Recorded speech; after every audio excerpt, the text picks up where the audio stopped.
కాబట్టి బాయ్స్ కూడా చప్పట్లు కొడుతూ అందరూ డాన్స్ చేయాలి. గర్ల్స్ ఇక్కడ కొద్దిమంది అయిపోయారు ఇక్కడ సార్. యాదమ్మ, పార్వతమ్మ, అరుణ, నరసింహ మీరు ఎందుకు అయిపోయారు? మీరు వెళ్ళండి please.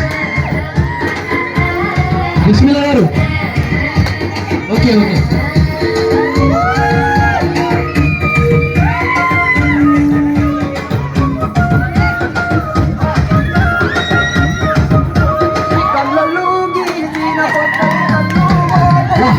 Super.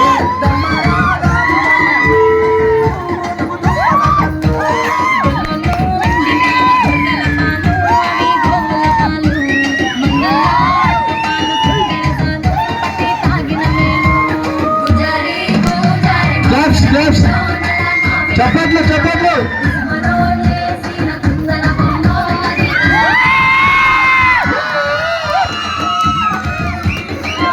Super sir, super sir. అప్పుడు ఎప్పటికైనా మీ ఎనర్జీ మాత్రం తగ్గదు సార్.